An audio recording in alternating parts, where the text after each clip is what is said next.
Assalamualaikum warahmatullahi wabarakatuh. Apa kabar semuanya? Selamat datang kembali di segmen Food Talk. Nah, siapa di sini yang kalau misal makan itu suka dipanasin lagi nih makanannya, dipanaskan secara berulang. Apalagi di bulan puasa ini biasanya ketika sahur kita malas untuk masak lagi. Jadi kita lebih memilih untuk memanaskan makanan sisa berbuka puasa. Dan ternyata nggak semua loh makanan itu aman untuk dipanaskan kembali. Ada beberapa makanan yang justru akan berbahaya ketika kita panaskan kembali. Apa aja? Langsung aja yuk kita bahas sama-sama di segmen Food Talk berikut ini. Yang pertama yaitu sayuran dengan kandungan nitrat yang tinggi. Apa aja sih sayuran dengan kandungan nitrat yang tinggi? Yang pertama sayuran hijau. Sayuran hijau itu seperti bayam, kangkung, caisim, kemudian seledri, ada juga wortel, lobak, kol, brokoli. Nah, makanan-makanan tersebut ketika dipanaskan kembali, itu kandungan nitrat di dalamnya akan berubah menjadi nitrit yang akan menghasilkan zat beracun yang bersifat karsinogenik. Dan untuk bayam, dia juga mengandung zat besi yang tinggi. Ketika dipanaskan kembali, zat besi pada bayam itu akan teroksidasi dan akan menghasilkan radikal bebas yang justru berbahaya bagi tubuh karena bisa menyebabkan infertilitas dan juga kanker. Serem banget ya. Begitu pula untuk seledri. Nah, biasanya kita kan pakai seledri itu di sop ya. Kalau misal kita mau manasin sop, alangkah lebih baiknya seledrinya itu dibuangin dulu. Jangan ikut dipanaskan karena dia juga sama mengandung nitrat yang tinggi. Ketika dipanaskan akan menghasilkan nitrit. Nah, nitrit itu akan menghasilkan zat yang bersifat karsinogenik dan berbahaya untuk tubuh kita. Jadi, ingat ya, tadi makanan yang aku sebutkan jangan dipanaskan kembali. Jenis makanan yang kedua yaitu nasi. Nah loh, sebenarnya memanaskan kembali nasi itu boleh-boleh aja. Yang menyebabkan proses keracunan itu bukan dari proses pemanasan kembali, tapi justru proses penyimpanan nasi sebelum akhirnya nasi dipanaskan lagi. Jadi gini, beras mentah yang belum dimasak itu bisa mengandung spora Bacillus cereus.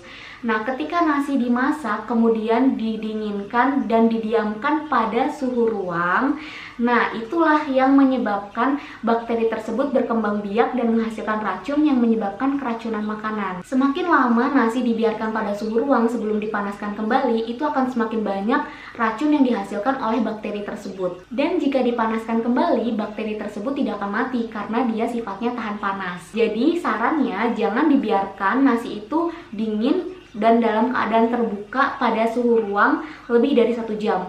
Karena itulah yang berbahaya. Jadi bukan proses pemanasannya, tapi proses sebelum nasi itu dipanaskan kembali. Bahan makanan yang ketiga yaitu telur. Siapa di sini yang suka telur? Nah, telur itu merupakan bahan makanan yang mengandung protein tinggi. Dimana bahan makanan yang mengandung protein tinggi itu mengandung banyak nitrogen. Nah, ketika telur dipanaskan kembali, maka nitrogen yang ada di dalamnya itu bisa teroksidasi dan memicu gangguan kesehatan. Next, makanan yang keempat yaitu ayam. Nah, ayam juga sama mengandung protein yang tinggi dan ketika dipanaskan susunan protein pada ayam akan rusak. Tapi kalaupun kalian memang mau memanaskan ulang ayam, usahakan gunakan api kecil dan hanya sebentar saja. Sama halnya ketika kita mau masak ayam. Ketika masak yang pertama kali itu juga sama. Gunakan api yang kecil agar proteinnya nggak rusak. Lanjut makanan yang kelima yaitu kentang. Nah, kentang ini mengandung vitamin B6, kalium, dan juga vitamin C yang ketika dipanaskan kembali itu akan menghasilkan Clostridium botulinum yang dapat menyebabkan keracunan. Jadi kalau misal kita mau makan kentang, usahakan habiskan selagi hangat dan jangan dibiarkan dingin terlalu lama pada suhu ruang. Hal ini juga berlaku ya untuk umbi-umbian lain seperti beet, ubi, dan juga singkong. Lanjut ke makanan yang keenam yaitu jamur.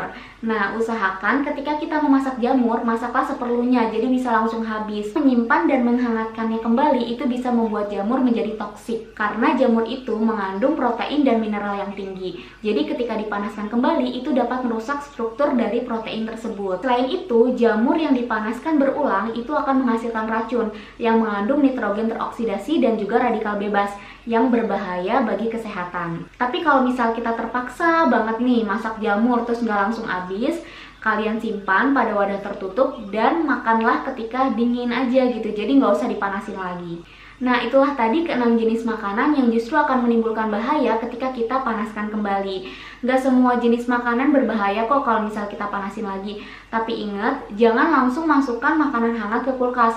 kalian harus pastikan kalau makanan itu tertutup rapi dulu, diwadahin tertutup rapat untuk menghindari kontaminasi. Dan pastikan jangan memanaskan makanan lebih dari 1 kali. Tapi kalau kayak sayur-sayuran yang enteng-enteng itu menurut aku alangkah lebih baiknya kalian sekali masak langsung habis gitu. Jadi masak seperlunya. Dan kalau kalian ngerasa, aduh kalau mau sahur tuh males banget masak lagi kayak gitu ya, terlalu lama waktunya, kalian bisa lakukan metode food preparation. Aku udah pernah bikin videonya, kalian bisa klik linknya di sini. Nah, jadi kalau misalnya metode food preparation itu, kalian ketika mau masak udah gampang gitu, udah tersedia bahan-bahannya, tinggal cuci, masukin gitu. Atau kalian bisa juga nih sebelum tidur di bulan puasa itu kalian petikin dulu daunnya, kemudian potongin bawangnya. Semoga teman-teman semua sehat selalu ya, semoga informasi ini bermanfaat. Jangan lupa sebarkan kalau misal kalian merasa info ini bermanfaat, biar kebermanfaatannya semakin tersebar luas. Sekian dulu video kali ini, terima kasih banyak udah nonton, maaf kalau ada kata-kata yang salah. Sampai jumpa di video selanjutnya. Dadah, assalamualaikum warahmatullahi wabarakatuh.